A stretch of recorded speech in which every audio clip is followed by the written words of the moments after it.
Hi guys, welcome to my channel. Today I'll be doing the part 2 of the previous video I posted. So I have my Ankara fabric, I have my interfacing or my paper gum. So I went ahead to cut out the pieces I had on my pattern paper. I just cut it out and I added my sewing allowance by the side.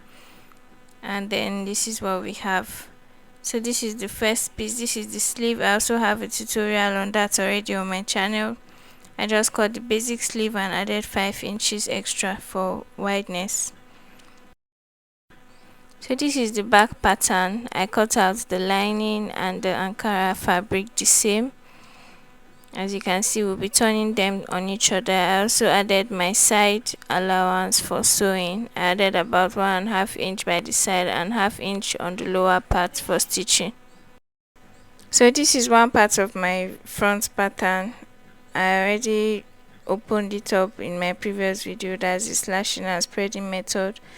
So I went ahead to cut it. I cut out 2 pieces of the front pattern and I added my zipper allowance in front of 2 inches and then the side seam of 1.5 inches on all the parts of the front. So I did the same thing for the right and the left side. So for the midpoint, that's like the center part, the lower part of the center part, I added my stitching allowance by the side and my zipper allowance for the midpoint. And then for the side, I also added my 1/2 inch by the sides and then I added 1.5 inch stitching allowance. So guys, I've arranged my fabric according to how it's supposed to be placed. I went ahead to also iron my interfacing. I'm going to join the lower parts first before I do the upper parts.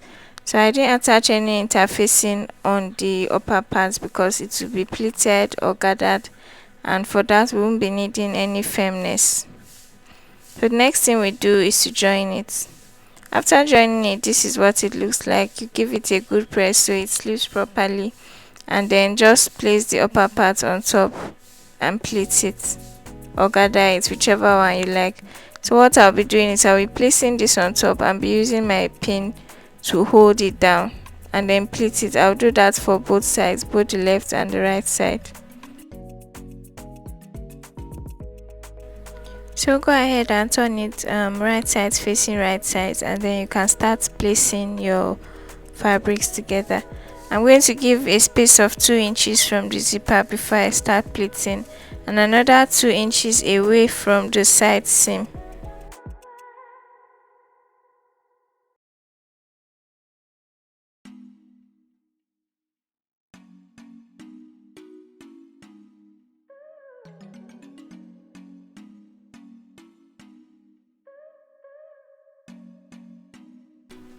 At this point, I'm going to stitch the part where I pleated across. I'm just going to draw a straight line and then press my iron on it.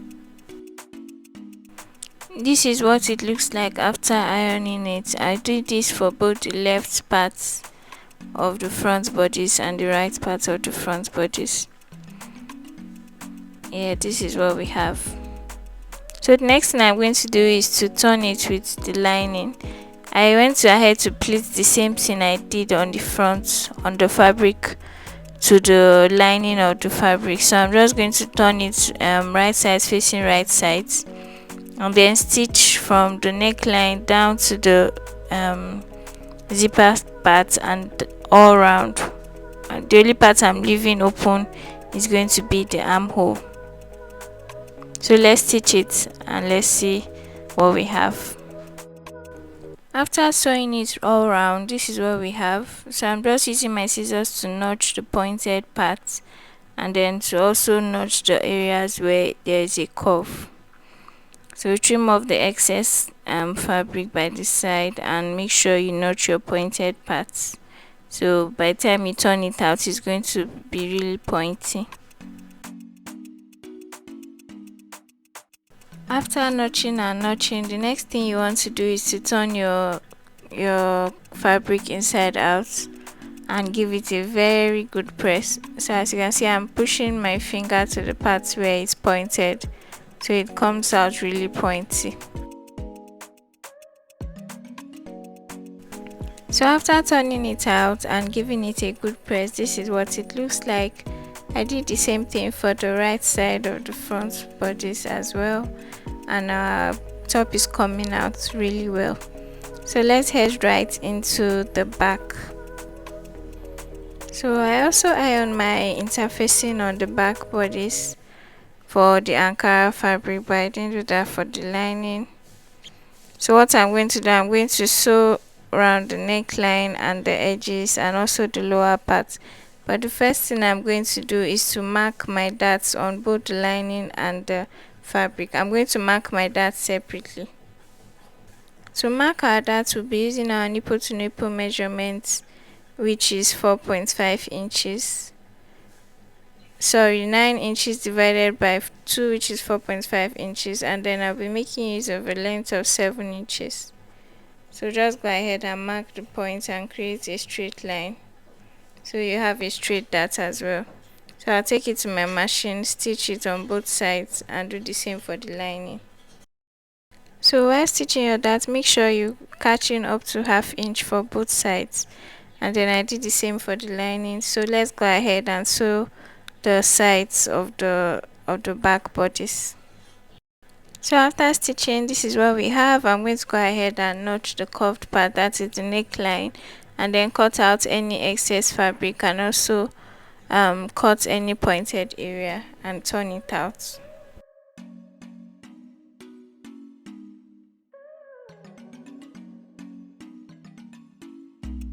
So this is what it looks like after ironing. I'm going to go ahead and place it with the front pattern. I'm going to arrange them properly and make sure the right side is the right side. And then the next thing I'm going to do is to align the shoulder and then join them together. I'm going to do an invisible stitch, so it gives it a neat look on the inside. So I'll place the right side of the shoulder to the right side and then close it up like this. Then run a stitch on top and do the same for the other side as well. So we're done with the shoulder parts.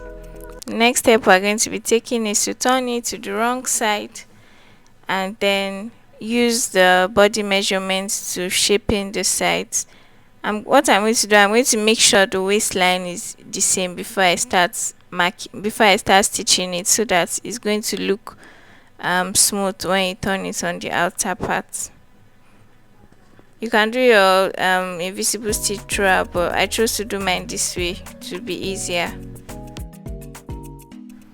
This is the almost finished look. As you can see, we've used the body measurement to stitch it down. So the next thing we're going to do is to fix the zipper and the sleeve.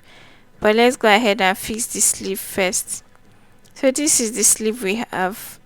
I'm going to sew the lower part. I'm going to hem it in such a way that there's going to be enough space for my elastic to pass through on the lower part, and then yeah, that's basically it. So I'm just going to stitch it and show you what I have. So to save time, after folding it, I went ahead to iron it and then I passed my elastic through the first sleeve. So this is a sample of what I did. I'm just going to run you through what I did. I used the elastic to measure my wrist. I made sure it wasn't too tight because the person's wrist is wider than mine. So I used my office pin to hold one end of the elastic, and I used my finger to hold the other end as I pull it out so it doesn't get drawn into the loop. So you keep pulling till you get to the end, and then you can just tie the ends of your elastic till you are ready to stitch them on your machine.